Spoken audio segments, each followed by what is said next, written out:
السلام علیکم ورحمۃ اللہ وبرکاتہ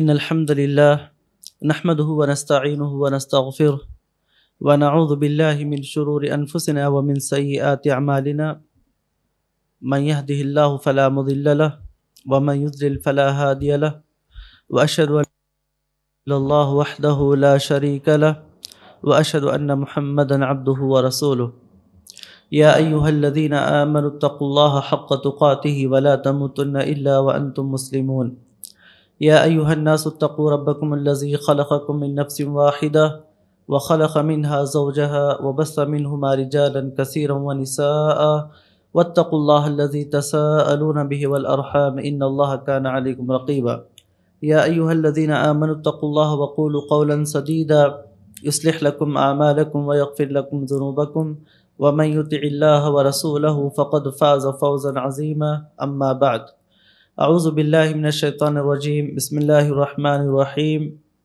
واتقوا الله الذي تساءلون به والارحام ان الله كان عليكم رقيبا معزز سامعین اور مشاہدین کرام، پردہ نشین خواتین اسلام، ہر قسم کے تعریف و توصیف، بڑائی و کبریائی، حمد و ثنا اسی اللہ وحدہ لا شریک کے لیے لائق و سزاوار ہے۔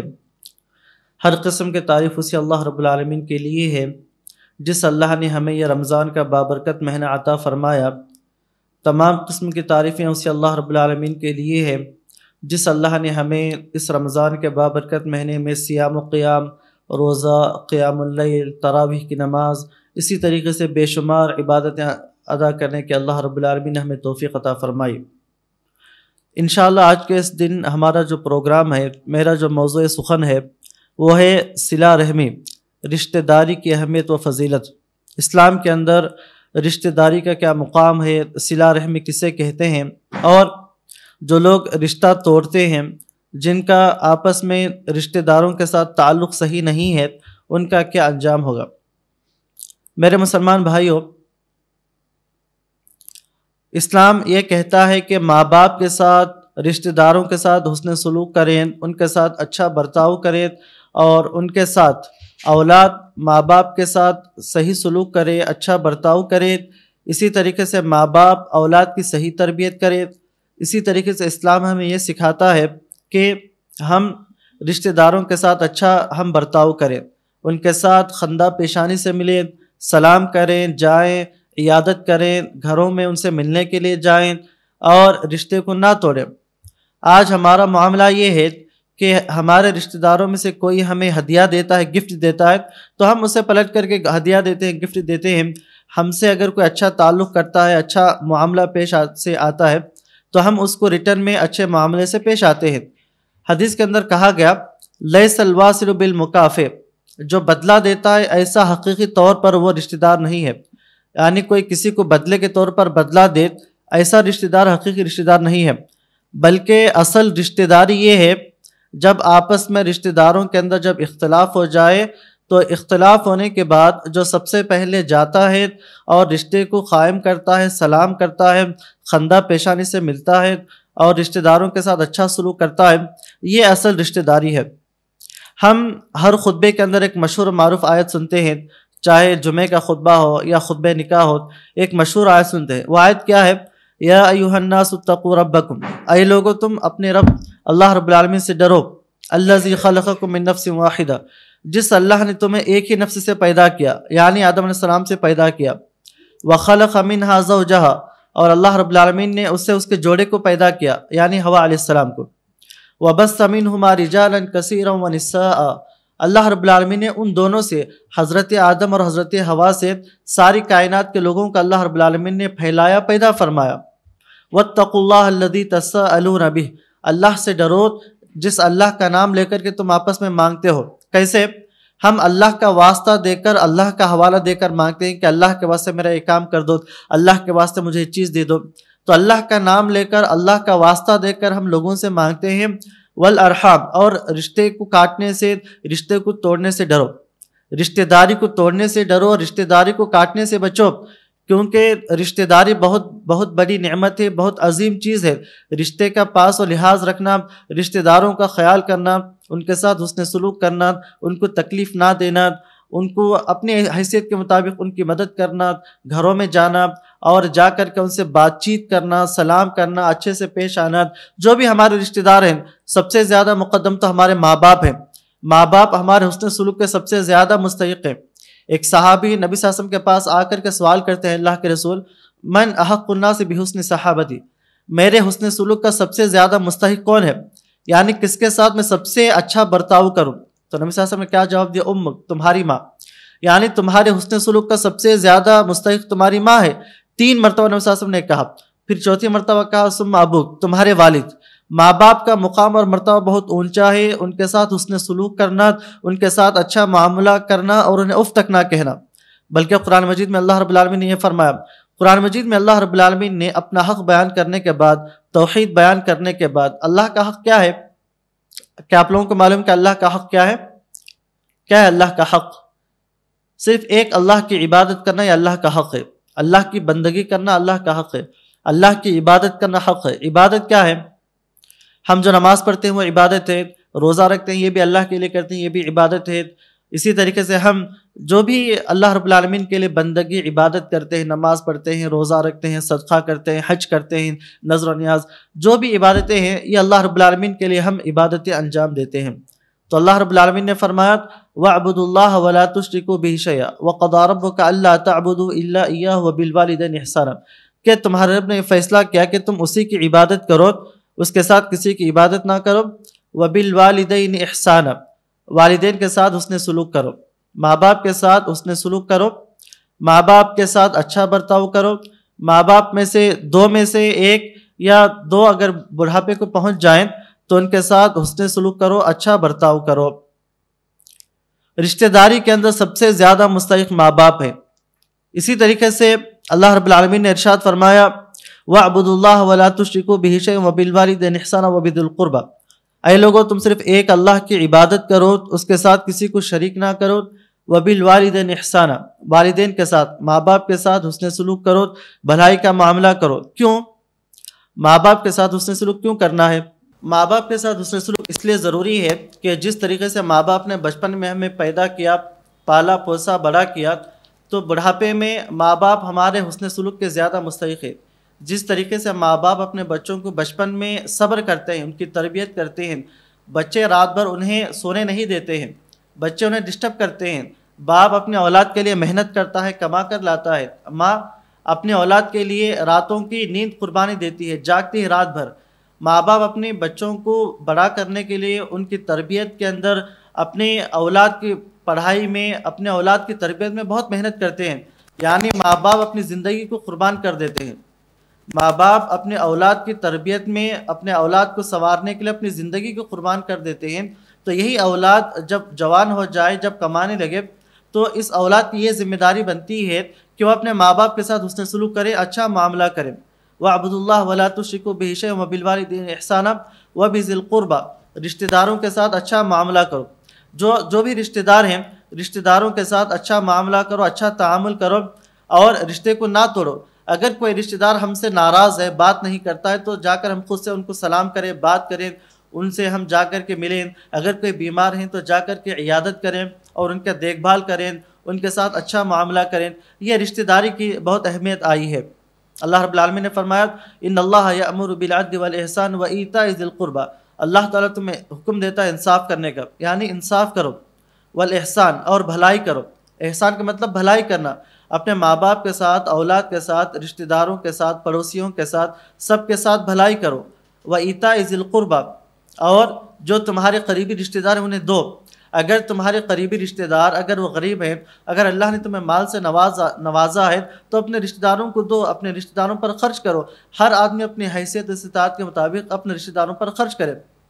وَيَنْهَى عَنِ الْفَحْشَاءِ وَالْمُنكَرِ وَالْبَغْيِ، اللہ رب العالمین روکتا ہے فحش کاموں سے، منکرات سے، والبغی، اور ظلم سے۔ اسی لیے اللہ نے اور ایک جگہ فرمایا وَآتِ ذَا الْقُرْبَى حَقَّهُ وَالْمِسْكِينَ وَابْنَ السَّبِيلِ وَلَا تُبَذِّرْ تَبْذِيرًا، اللہ نے فرمایا وَآتِ ذَا الْقُرْبَى حَقَّهُ، تمہارے جو قریبی رشتہ دار ہیں تم ان کو ان کا حق دے دو، مسکینوں کو ان کا حق دو، وابن السبیل، اور مسافروں کو۔ وَلَا تُبَذِّرْ تَبْذِيرًا، مال کو بہت زیادہ اسراف نہ کرو، بیزا فضول خرچی نہ کرو۔ ان المبذرین کانوا اخوان الشیاطین، بے شک فضول خرچی کرنے والے شیطان کے بھائی ہیں۔ اس آیت میں اللہ رب العالمین نے یہ حکم دیا کہ ہم اپنے رشتہ داروں کا خیال کریں، اپنے رشتہ داروں پر خرچ کریں۔ اگر ہمارے رشتہ دار غریب ہیں، مسکین ہیں، تو رشتہ داروں پر خرچ کریں۔ جو صدقہ ہم دوسروں کے لیے دیتے ہیں، اگر وہی صدقہ اگر اپنے رشتہ داروں پر دیں تو اللہ رب العالمین ڈبل ثواب دے گا۔ ایک تو صدقے کا ثواب دے گا اور ایک صلہ رحمی کرنے کا ثواب دے گا۔ انما الصدقۃ علی المسکین صدقۃ والصدقۃ علی ذی الرحم سنتان۔ نبی صلی اللہ علیہ وسلم نے فرمایا کسی غریب مسکین آدمی پر ہم صدقہ کرتے ہیں تو صرف صدقہ شمار ہوگا، لیکن اگر رشتہ داروں میں سے کوئی اگر غریب ہے، اگر کوئی مجبور ہے، انہیں اگر ہم دیں گے، اگر ان کی مالی مدد کریں گے تو اس کا ڈبل فائدہ، اس کا دگنا ثواب ملے گا۔ ایک تو رشتہ دار ہونے کے اعتبار سے اور دوسرا ہم نے جو صدقہ کیا اس اعتبار سے۔ قرآن و حدیث کے اندر صلہ رحمی کے متعدد فضائل آئی ہیں۔ جو صلہ رحمی کرتے ہیں، صلہ رحمی کا مطلب رشتہ داروں کے ساتھ اچھا معاملہ کرنا، اپنے جو قرابت دار ہیں، رشتہ دار ہیں، جو بھی ہیں، چچا ہیں، ماموں ہیں، یا اسی طریقے سے جو بھی خالائیں ہیں، یا اسی طریقے سے جو بھی رشتہ دار ہیں، ان رشتہ داروں کے پاس جانا، ان سے بات چیت کرنا، ان کے ساتھ خوشی کے ساتھ وقت گزارنا، اور اگر وہ بیمار ہیں تو عیادت کرنا، سلام کرنا، جانا۔ آج ہمارے پاس ہر آدمی کے پاس تو موبائل موجود ہے، ہر آدمی کے پاس موبائل رہتا ہے، اور ٹاک ٹائم بھی ہر آدمی کے پاس ہوتا ہے۔ جتنا چاہے ہم اتنا کلام کر سکتے ہیں، ٹاک کر سکتے ہیں۔ تو ہم اگر کچھ حصہ خاص کر دیں گے، اپنے رشتہ داروں کے لیے کچھ حصہ خاص کر دیں گے، ہمارے وہ رشتہ دار جن کے پاس ہم کئی سالوں سے، کئی مہینوں سے، کئی سالوں سے نہیں گئے، ہمارے وہ رشتہ دار، ہمارے وہ قرابت دار جن کے پاس ہم کئی مہینوں سے، کئی سالوں سے نہیں گئے ہیں، ہم موبائل اٹھا کر کے روزانہ اگر ہر رشتہ دار سے روزانہ 4-5 منٹ کی اگر گفتگو کریں گے تو یہ ثواب کا ثواب ہے، یہ فضیلت والا کام ہے، ثواب ہے، اس سے رشتہ داری قائم رہتی ہے، رشتہ داری مضبوط ہوتی ہے۔ لیکن آج ہم کیا ہوا ہمارا معاملات، ہم قریب رہنے کے باوجود بھی جو رشتہ دار قریب ہیں، جو ماں باپ قریب ہیں، بھائی، ایک آدمی اپنے ماں باپ سے بات نہیں کرتا ہے، ایک بھائی سے بات نہیں کرتا ہے، شوہر بیوی سے بات نہیں کرتا ہے، ہر آدمی موبائل کے اندر، سوشل ویب سائٹ کے اندر مصروف ہو جاتے ہیں، اور ماں باپ کا جو حق ہے، اسی طریقے سے بھائی بہنوں کا جو حق ہے، اسی طریقے سے رشتہ داروں کا جو حق ہے، ہم وہ حق ادا نہیں کر پاتے ہیں۔ تو یہ جو موبائل ہے، اس موبائل کے ذریعے سے ہم اس عظیم عبادت کو انجام دے سکتے ہیں۔ یہ جو رشتہ داری ہے، رشتہ داری نبھانا، رشتہ داروں کے ساتھ اچھا معاملہ کرنا، صلہ رحمی کرنا، رشتے کو جوڑنا، رشتے کو نہیں توڑنا، ناراض نہ ہونا۔ بہت سارے لوگ ناراض ہو جاتے ہیں کہ فلاں نے دعوت نہیں دی، فلاں نے یہ کیا، فلاں نے وہ کیا، اس وجہ سے اپنے رشتہ داروں سے ناراض ہوتے ہیں۔ ان تمام چیزوں کو ہم بھلا دیں اور رشتہ داروں کے پاس جا کر کے اچھا معاملہ کریں، ان سے جا کر بات چیت کریں، خندہ پیشانی سے پیش آئیں، خوشی سے بات کریں، ان کے پاس جائیں، کبھی چائے پینے کے لیے، کبھی بیٹھنے کے لیے، تھوڑی دیر جا کر کے آدھا گھنٹہ، 1 گھنٹہ ہم وقت گزاریں، تو یہ بہت ہی یہ عظیم نیکی ہے۔ صلہ رحمی کے بہت سارے فضائل ہیں۔ پہلی فضیلت، صلہ رحمی سے رزق میں کشادگی اور عمر میں برکت ہوتی ہے۔ آپ اندازہ لگا سکتے ہیں کہ صلہ رحمی کتنی عظیم نیکی ہے کہ ہم صلہ رحمی کرنے کی وجہ سے، رشتہ داری کو نبھانے کی وجہ سے، رشتہ داروں کے ساتھ حسن سلوک کرنے کی وجہ سے اللہ رب العالمین ہمارے مال میں اضافہ فرماتا ہے، کشادگی کرتا ہے، اور اس سے ہماری عمر میں بھی برکت ہوتی ہے۔ ہر آدمی چاہتا ہے کہ اس کی عمر میں اضافہ ہو، ہر آدمی چاہتا ہے کہ دنیا کے اندر وہ زیادہ سال زندہ رہے۔ اگر ہم چاہتے ہیں کہ ہمارے رزق کے اندر کشادگی ہو اور ہمارے مال کے اور ہمارے عمر کے اندر برکت ہو، تو اس کے لیے ضروری ہے کہ ہم اپنے رشتہ داروں کے ساتھ حسن سلوک کریں، اچھا معاملہ کریں، رشتہ داری کو نبھائیں۔ نبی صلی اللہ علیہ وسلم نے فرمایا من احب ان یبسط له فی رزقه وینسأ له فی اثره فلیصل رحمه۔ نبی صلی اللہ علیہ وسلم نے فرمایا جو آدمی یہ چاہتا ہے، جو مسلمان یہ چاہتا ہے کہ اس کے رزق کے اندر اضافہ کیا جائے اور اسے لمبی عمر دی جائے، فلیصل رحمہ، چاہے کہ اپنے رشتہ داروں کے ساتھ اچھا سلوک کرے، اچھا معاملہ کرے، اپنے رشتہ داروں کے ساتھ، ماں باپ کے ساتھ، اسی طریقے سے اپنے بیٹوں کے ساتھ، چچاؤں کے ساتھ، پھوپھی ہیں، ماموں ہیں، اسی طرح بھتیجے ہیں، بھانجیاں ہیں، اسی طرح جو بھی رشتہ دار ہیں، یعنی تمام رشتہ داروں کے ساتھ صلہ رحمی کریں، اچھا معاملہ کریں، رشتہ داری کو جوڑیں، رشتہ داری کو نہ توڑیں۔ جو شخص صلہ رحمی کرتا ہے، رشتہ داروں کے ساتھ اچھا معاملہ کرتا ہے، تو اس کے 2 فوائد اس حدیث کے اندر بتائے گئے۔ پہلا فائدہ رزق کے اندر اضافہ ہوتا ہے، اور دوسرا فائدہ اس سے یہ ہوتا ہے کہ عمر کے اندر اضافہ ہوتا ہے۔ اسی طریقے سے صلہ رحمی کا دوسرا فائدہ، دوسری فضیلت یہ حاصل ہوتی ہے، اس سے اللہ کی رحمت حاصل ہوتی ہے۔ اگر ہم رشتہ داروں کے ساتھ اچھا معاملہ کرتے ہیں تو اس سے اللہ رب العالمین کی رحمت، اللہ رب العالمین ہم پر رحم کرتا ہے۔ اللہ نے فرمایا من وصل کی وصلتہ ومن قطع کی قطعتہ۔ اللہ رب العالمین نے صلہ رحمی سے کہا، اللہ نے رشتہ داری کو جب پیدا کیا تو کہا من وصل کی وصلتہ ومن قطع کی قطعتہ، کہ جو تجھے جوڑے میں اس کو جوڑوں گا، اور جو تجھے کاٹے میں اسے کاٹوں گا. یعنی جو رشتہ داری کو جوڑے گا اللہ بھی اس کو جوڑے گا، اور جو رشتہ داری کو کاٹے گا چھوٹی چھوٹی چیزوں کی وجہ سے، کوئی کسی کو شادی میں نہیں بلایا، یا کوئی ایک چھوٹی بات کر دیا ناراضگی کی وجہ سے، یا چھوٹی چھوٹی چیزوں کی وجہ سے، یا کچھ چیزوں کی وجہ سے اگر جو آدمی رشتے کو کاٹتا ہے تو اللہ رب العالمین بھی اس سے اپنا تعلق ختم کر دیتا ہے. ایک اور حدیث میں نبی صلی اللہ علیہ وسلم نے فرمایا الرحم معلقۃ بالعرش، یہ رشتہ داری اللہ کے عرش کے ساتھ معلق ہے، لٹکی ہوئی ہے. تقول، یہ کہتی ہے من وصلنی وصلک اللہ ومن قطعنی قطعہ اللہ، رشتہ داری کہتی ہے کہ جو مجھے جوڑے اللہ بھی اسے جوڑتا ہے، اور جو مجھے کاٹ دے اللہ بھی اسے کاٹ دیتا ہے. یعنی جو آدمی، جو مسلمان رشتے کو کاٹتا ہے، رشتہ داروں کے آپس میں نفرت پیدا کرتا ہے اور رشتے کو نہیں بڑھاتا ہے، اللہ رب العالمین بھی اس سے کاٹ دیتا ہے، اللہ رب العالمین اس کی زندگی میں برکت کو ختم کر دیتا ہے. لیکن جو مسلمان رشتے کو بڑھاتا ہے، رشتہ داریوں کے ساتھ محبت سے پیش آتا ہے، اللہ رب العالمین بھی اس سے اپنا رشتہ جوڑ لیتا ہے. ایک اور حدیث میں، حدیث قدسی میں اللہ نے کہا انا اللہ انا الرحمن خلقت الرحم وشققت لها اسما من اسمی فمن وصلها وصلت ومن قطعها قطعت. اللہ نے کہا انا اللہ، میں ہی اللہ ہوں، میں ہی رحمان ہوں، میں ہی اللہ ہوں، میں ہی رحمان ہوں. خلقت الرحم، اللہ نے کہا میں نے رحم کو پیدا کیا. رحم کہتے ہیں رشتہ داری، میں نے رشتہ داری کو پیدا کیا. وشققت لها اسما من اسمی، اور میں نے میرے نام سے اس کے نام کو جوڑا. اللہ کا نام رحمان ہے اور عربی میں رشتہ داری کو رحیم کہتے ہیں. تو یہ جو رشتہ داری کا لفظ جو نکلا اللہ کے نام سے نکلا ہے. فمن وصلها وصلت، اللہ نے کہا جو اس رشتے کو جوڑتا ہے، رشتے کو قائم کرتا ہے، میں بھی اسے جوڑوں گا. ومن قطع قطعت، اور جو رشتے کو کاٹ دے، رشتہ داروں کا خیال نہ کرے، رشتے کو کاٹ دے، میں بھی اس کو کاٹ دیتا ہوں. یعنی اللہ رب العالمین کا اس کے ساتھ تعلق نہیں ہوتا. تو اس لیے میرے مسلمان بھائیوں، ہمارے لیے ضروری ہے کہ اگر ہم چاہتے ہیں کہ اللہ کی رحمت ہمیں حاصل ہو، اگر ہم چاہتے ہیں کہ اللہ ہم پر رحم کرے، ہم رشتہ داری کو آگے بڑھائیں، رشتہ داری کو جوڑیں، رشتہ داروں کے ساتھ اچھا معاملہ کریں. اسی طریقے سے صلہ رحمی کرنے کی وجہ سے، رشتے کو جوڑنے کی وجہ سے خاندان میں محبت برقرار رہتی ہے. اگر ہم رشتہ داروں سے اعراض کریں گے، تکبر کریں گے، استکبار کریں گے، رشتہ داروں سے بات نہیں کریں گے، تو اس سے ناچاقی، اس سے دشمنی، اس سے ناراضگی پیدا ہوتی ہے. لیکن وہی رشتہ دار جب آپس میں جمع ہوتے ہیں کسی شادی کے موقع پر، یا کسی کے انتقال پر، یا عید کے موقع پر، جہاں رشتہ دار آپس میں جمع ہوتے ہیں، تو جمع ہونے کے بعد جو آپس میں بات کرتے ہیں، سلام دعائیں کرتے ہیں، محبت کے دو بول، تو جو آپس میں محبت سے پیش آتے ہیں، تو اس کا یہ فائدہ ہوتا ہے کہ صلہ رحمی کرنے کی وجہ سے خاندان میں محبت برقرار رہتی ہے. نبی صلی اللہ علیہ وسلم نے فرمایا تعلموا من انسابکم، اے لوگوں تم اپنے خاندان کو سیکھو. آج ہمیں پتہ نہیں رہتا کہ دادا کا نام کیا ہے، دادی کا نام کیا ہے، یا نانا کا نام کیا ہے، نانی کا نام. ہم کو صرف ماں باپ تک ہم کو پتہ رہتا ہے، دادا کا نام یا پردادا کا نام یا دادی کا نام یا نانی وغیرہ. تو نبی صلی اللہ علیہ وسلم نے کہا تعلموا من انسابکم، اپنے نسب کو سیکھو. یعنی کس کا خاندان کہاں تک ہے، کس کے رشتے کہاں تک ہے، اپنے حسب و نسب، اپنے علم انساب کو سیکھو. ما تصلون بہ ارحامکم، جس کے ذریعے سے تم صلہ رحمی کر پاؤ گے. یعنی آج ہمارا حال یہ ہے کہ بہت سارے رشتہ دار ہم کو پتہ نہیں چلتے.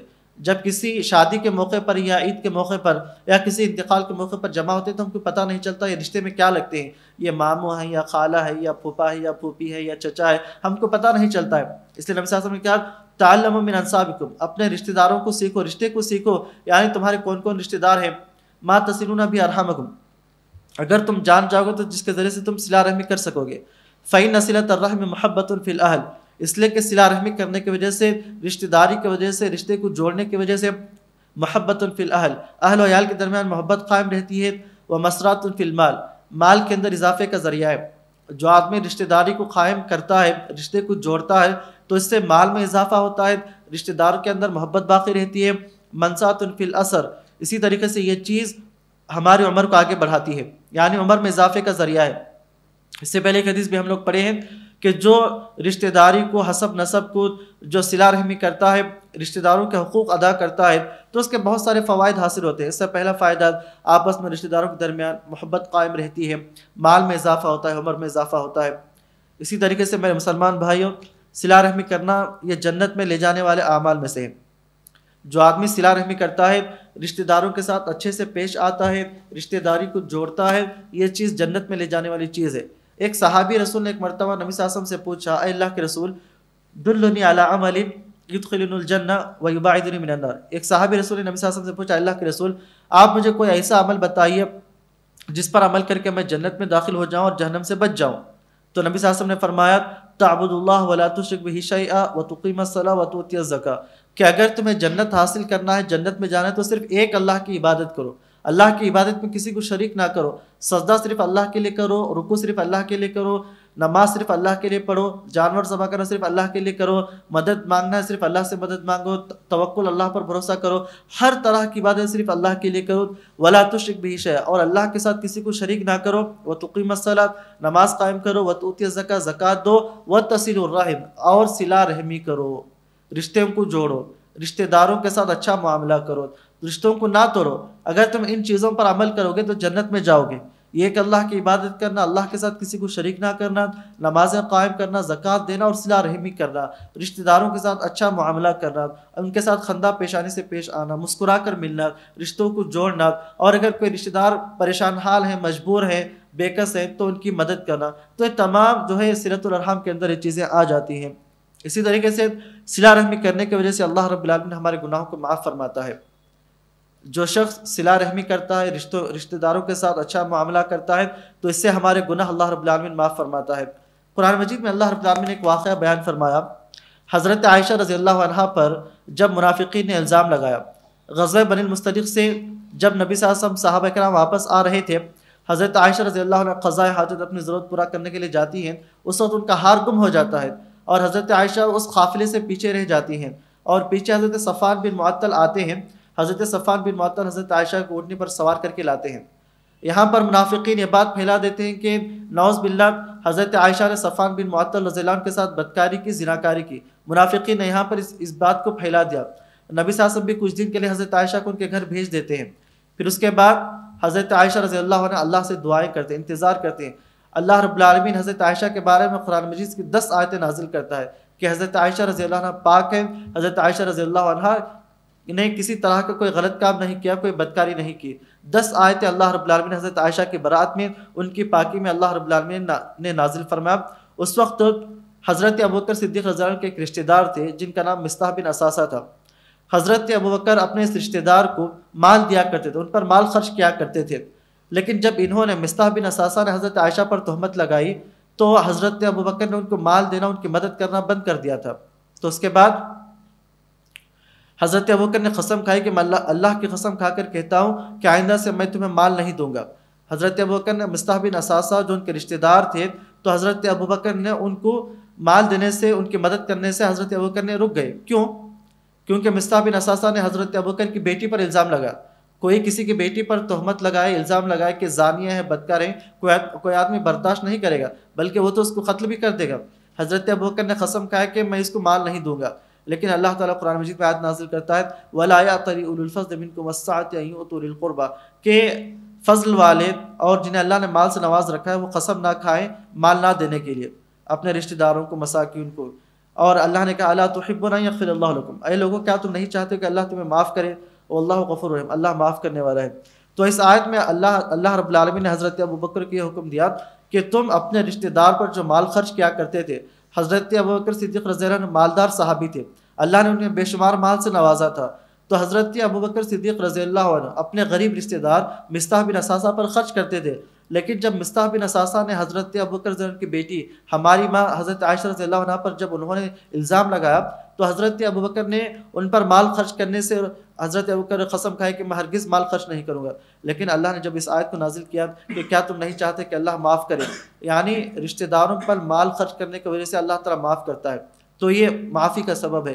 جو لوگ اپنے رشتہ داروں پر مال خرچ کرتے ہیں، غریب رشتہ داروں کے لیے مال دیتے ہیں، اللہ رب العالمین اس کی وجہ سے ان کے گناہوں کو معاف فرماتا ہے۔ اسی طریقے سے رشتہ داروں پر خرچ کرنے سے دگنا ثواب ملتا ہے۔ نبی صلی اللہ علیہ وسلم نے فرمایا الصدقۃ علی المسکین صدقۃ وعلی ذی الرحم سنتان صدقۃ وصلۃ الرحم، کہ عام مسکین پر، عام فقراء اور مساکین پر صدقہ کرنے سے صدقے کا ثواب ملتا ہے، لیکن اگر کوئی رشتہ دار پر اگر کوئی صدقہ کرتا ہے تو اس کو دگنا ثواب ملتا ہے۔ ایک تو صدقے کا ثواب ملتا ہے، اسی طریقے سے صلۃ الرحم یعنی رشتہ داری کا بھی اس کو ثواب ملتا ہے۔ ایک اور حدیث میں نبی صلی اللہ علیہ وسلم نے فرمایا ما انفق المرء على نفسه وولده واهله وذي رحمه وقرابته فهو له صدقہ، کہ نبی صلی اللہ علیہ وسلم نے فرمایا ما انفق المرء علی نفسہ، ایک آدمی اپنے آپ پر جو مال خرچ کرتا ہے، ایک آدمی اپنے نفس پر جو مال خرچ کرتا ہے، اپنے اولاد کے لیے آدمی جو مال خرچ کرتا ہے، اپنے اہل و عیال پر جو آدمی جو مال خرچ کرتا ہے، وذی رحم، اور رشتہ داروں پر جو مال خرچ کرتا ہے، وہ قرابت اور قرابت داروں پر، فہو لہ صدقۃ، تو اس کے لیے صدقہ ہے۔ تو اس حدیث سے بات معلوم ہوتی ہے ایک آدمی اپنی بیوی بچوں پر جو مال خرچ کرتا ہے، اپنے رشتہ داروں پر جو مال خرچ کرتا ہے، یہ اس کے لیے صدقہ شمار ہوگا۔ تو اس لیے ہم اپنے رشتہ داروں پر ہم خرچ کریں، ان کے لیے ہم اگر وہ محتاج ہیں تو انہیں اللہ کے لیے، اللہ کی رضامندی کی خاطر ہم ان کے لیے ہم مال خرچ کریں۔ یہ تھے صلہ رحمی کے فوائد۔ اب آئے کچھ چیزیں دیکھتے ہیں، جو لوگ رشتوں کو توڑتے ہیں، رشتوں کو قائم نہیں کرتے ہیں بلکہ رشتوں کو توڑتے ہیں، اس کا کیا گناہ ہے، اس سے کیا نقصانات ہوتے ہیں۔ سب سے پہلی چیز، اللہ کی لعنت برستی ہے۔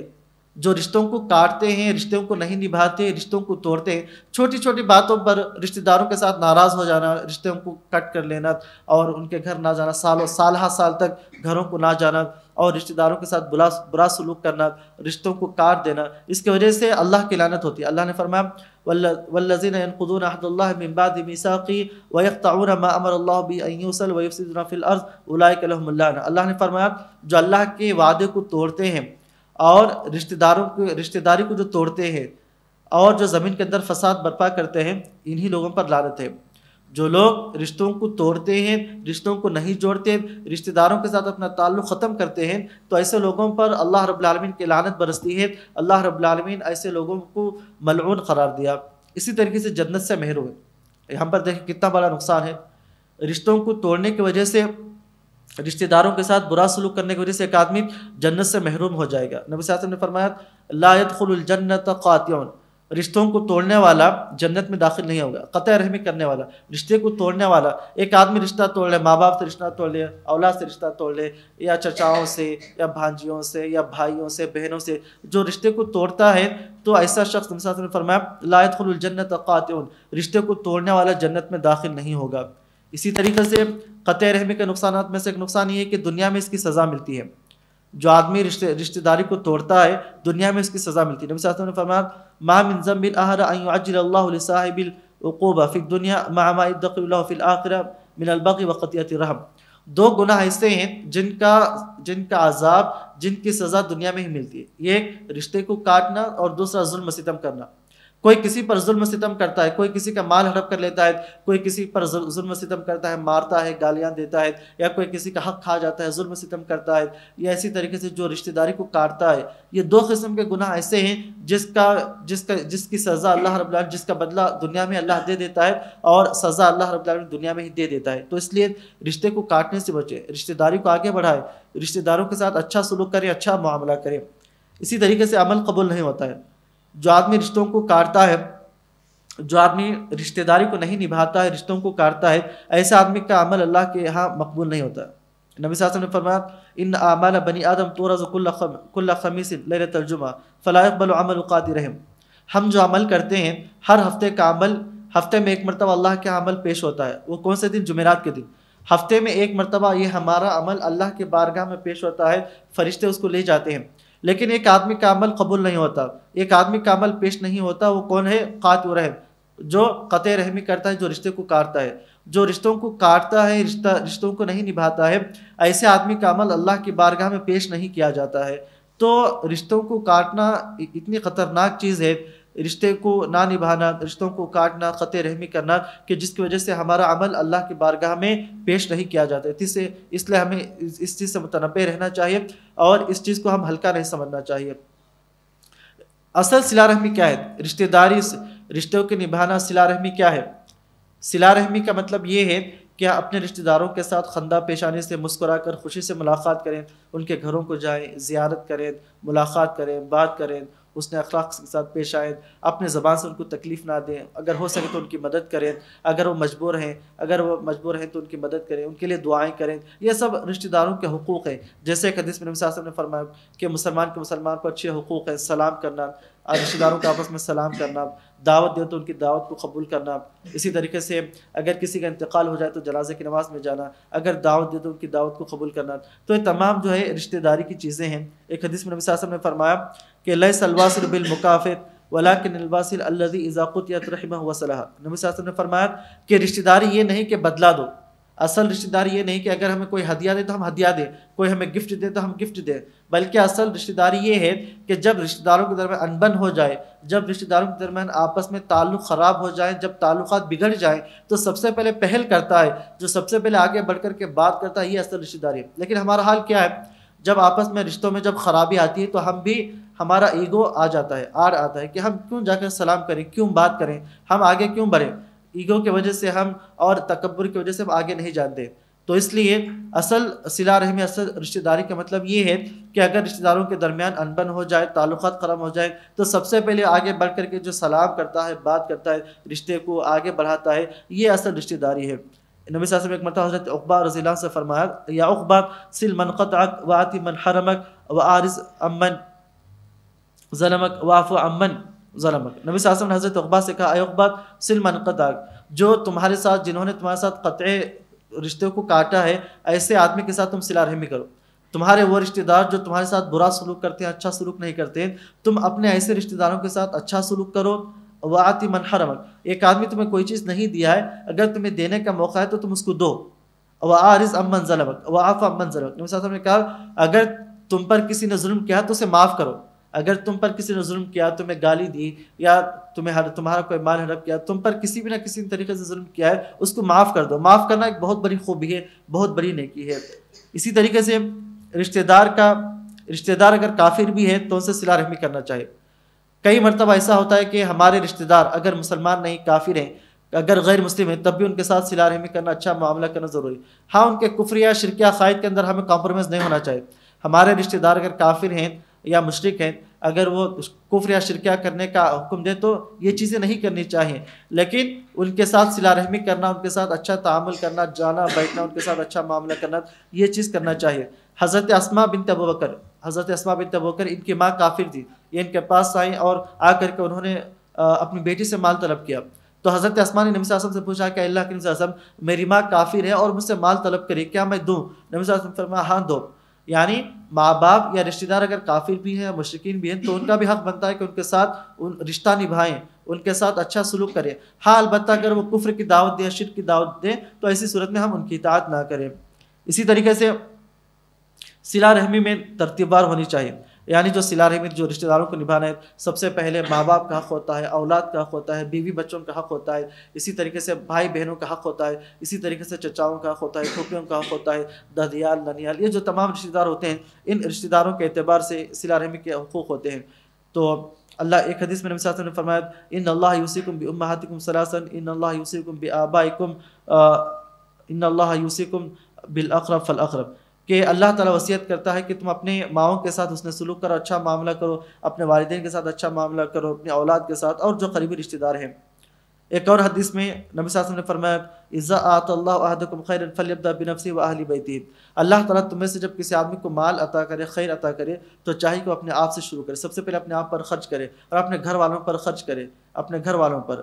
وابدأ بمن تعول، اور جو تمہارے ذمہ دار ہیں، جیسے ہمارے ذمہ دار بیوی بچے ہیں، ان کا خیال کرنا، ان پر خرچ کرنا، اسی طرح سے اپنی ماں پر، باپ پر، بہن پر، بھائی پر، وادناک، اور جو تمہارے قریبی رشتہ دار ہیں، تو ان رشتہ داروں پر خرچ کرنا چاہیے، صلہ رحمی، ان کے ساتھ اچھا معاملہ کرنا چاہیے۔ اور اس کا ثواب یہ ہے، ایک دوسری حدیث میں نبی صلی اللہ علیہ وسلم نے فرمایا، ما اطعمت نفسک فہو لک صدقہ وما اطعمت ولدک فہو لک صدقہ، ایک آدمی اپنے آپ پر جو خرچ کرتا ہے وہ بھی اس کے لیے صدقہ ہوگا، ایک آدمی اپنے اولاد پر جو خرچ کرتا ہے، جو کھلاتا ہے، وہ بھی اس کے لیے صدقہ ہوگا۔ اور وما اطعمت زوجتک فہو لک صدقہ، ایک آدمی اپنے بیوی پر جو خرچ کرتا ہے وہ بھی اس کے لیے صدقہ شمار ہوگا۔ وما اطعمت خادمک فہو لک صدقہ، ایک آدمی اپنے خادم پر، نوکر پر خرچ کرتا ہے، یہ بھی اس کے لیے صدقہ ہوگا۔ تو یہ رشتہ داری کے بارے میں کچھ باتیں تھیں۔ خلاصہ کلام یہی ہے کہ رشتہ داری، رشتوں کو نبھانا، رشتہ داروں کے ساتھ حسن سلوک کرنا، اسلام یہ تعلیم دیتا ہے کہ ماں باپ کے ساتھ حسن سلوک کرے، ماں باپ کے ساتھ اچھا سلوک کرے، اسی طریقے سے اپنے اولاد کے ساتھ، اسی طریقے سے بھائی بہنوں کے ساتھ، جتنے بھی رشتہ دار ہیں تمام، چاہے قریب کے رشتہ دار ہوں یا دور کے رشتہ دار ہوں، تمام رشتہ داروں کے ساتھ اللہ رب العالمین نے حسن سلوک، ان کے ساتھ اچھا سلوک کرنے کا حکم دیا اور رشتوں کو قائم کرنے کا حکم دیا، رشتوں کو جوڑنے کا حکم دیا۔ نبی صلی اللہ علیہ وسلم نے بھی یہی فرمایا اور رشتوں کو توڑنے سے منع فرمایا۔ ایک آدمی رشتوں کو نہ توڑے، بلکہ جو رشتوں کو توڑتا ہے ایسا شخص اللہ کی نگاہ میں مبغوض، اللہ کی نگاہ میں وہ قابل لعنت شمار ہوتا ہے۔ اور جو رشتوں کو جوڑتا ہے ایسے آدمی پر اللہ کی رحمت ہوتی ہے، جو رشتہ داری کو نبھاتا ہے ایسے آدمی کے رزق میں برکت ہوتی ہے، جو رشتہ داری کو نبھاتا ہے ایسے آدمی کی عمر میں اضافہ ہوتا ہے، جو رشتہ داری کو قائم کرتا ہے، جو رشتوں کو توڑتا ہے ایسا شخص جنت میں نہیں جائے گا۔ جیسے حدیث کے اندر نبی صلی اللہ علیہ وسلم نے فرمایا لا يدخل الجنت قاطع، رشتوں کو توڑنے والا، قطع رحمی کرنے والا جنت میں نہیں جائے گا، بلکہ جو رشتوں کو جوڑتا ہے ایسے آدمی سے اللہ راضی ہوتا ہے، خوش ہوتا ہے، اور اس کے دنیا اور آخرت میں بے شمار فوائد حاصل ہوتے ہیں۔ تو خصوصاً آج کے اس دور میں ہم مسلمانوں کے لیے ضروری ہے کہ ہم اپنے رشتہ داروں کے ساتھ اچھا سلوک کریں، سلام کریں، دعائیں کریں، ان کے ساتھ اچھا معاملہ کریں، ان کے ساتھ خوشی کے ساتھ مسکرا کر ملیں، اور ان کو تکلیف نہ دیں، اپنے زبان وغیرہ سے ہم انہیں تکلیف نہ دیں، اپنے رشتہ داروں کو اپنے زبان سے، اپنے ہاتھ سے یا کسی اور چیز سے انہیں تکلیف نہ دیں، ان کے حقوق ادا کریں۔ اور خاص کر کے رشتہ دار اگر مجبور ہیں یا اگر وہ غریب ہیں تو ان کا خیال کریں، ان پر مال خرچ کریں اور رشتہ داری کو نبھائیں، اور اس کے بے شمار فوائد حاصل ہوتے ہیں۔ سب سے بڑا فائدہ یہ ہوتا ہے کہ جو رشتوں کو نبھاتا ہے، رشتوں کو جوڑتا ہے، تو اللہ رب العالمین اس کی وجہ سے ہمارے مال میں اضافہ فرماتا ہے، ہمارے عمر میں اللہ رب العالمین اضافہ فرماتا ہے، اور اس سے بے شمار فوائد بلکہ جنت میں داخل ہونے کا ذریعہ ہے۔ ایک اور حدیث میں نبی صلی اللہ علیہ وسلم نے فرمایا یا ایھا الناس افشوا السلام واطعموا الطعام وصلوا الارحام وصلوا باللیل والناس نیام تدخلوا الجنۃ بسلام۔ اس حدیث میں نبی صلی اللہ علیہ وسلم نے فرمایا اے لوگوں افشوا السلام، سلام کو پھیلاؤ، بہت زیادہ سلام کرو، جس کو تم جانتے ہو اسے بھی سلام کرو، جسے تم نہیں جانتے اس کو بھی سلام کرو۔ افشوا السلام واطعموا الطعام، کھانا کھلاؤ، یعنی غرباء اور مساکین کو کھانا کھلاؤ، وصلوا الارحام، صلہ رحمی کرو، رشتوں کو جوڑو، واطعموا الطعام وصلوا الارحام وصلوا باللیل والناس نیام، جس وقت لوگ سو رہے ہو رات میں نماز پڑھو۔ اگر تم ان اعمال کو انجام دو گے تو سلامتی کے ساتھ جنت میں جاؤ گے، تدخلوا الجنۃ بسلام، تو تم سلامتی کے ساتھ، آسانی کے ساتھ جنت میں جاؤ گے۔ تو اس حدیث میں نبی صلی اللہ علیہ وسلم نے 4 چیزوں کو بیان فرمایا۔ اگر جنت میں جانا ہے تو بہت زیادہ سلام کریں، اور دوسرا کھانا کھلائیں غرباء اور مساکین کو، اور تیسری چیز رشتے کو جوڑنا، رشتہ داروں کے ساتھ اچھا معاملہ کرنا، اور چوتھی چیز رات میں نماز پڑھنا، قیام اللیل۔ الحمدللہ ہم رمضان کے اندر جو قیام اللیل کی پابندی کرتے ہیں، جو تراویح کی نماز ادا کرتے ہیں، تو یہ بھی انہی چیزوں میں سے جو جنت میں لے جانے والی چیز ہے۔ اللہ رب العالمین سے دعا ہے کہ اللہ ہمیں رشتہ داری کو نبھانے کی توفیق عطا فرما، اے اللہ رشتہ داروں کے ساتھ حسن سلوک کرنے کی توفیق عطا فرما، اے اللہ ہمیں رشتوں کو توڑنے سے اور رشتوں کو ہم آپس میں جو انبن، جو رشتہ داروں کے درمیان آپس میں جو تعلقات بگڑے ہیں، اے اللہ ہمیں اصلاح کرنے کی توفیق عطا فرما، اے اللہ دنیا اور آخرت میں ہمیں کامیابی عطا فرما، اے اللہ ہمیں نیک عمل اور عمل صالح کی توفیق عطا فرما، آمین۔ والسلام علیکم ورحمۃ اللہ وبرکاتہ۔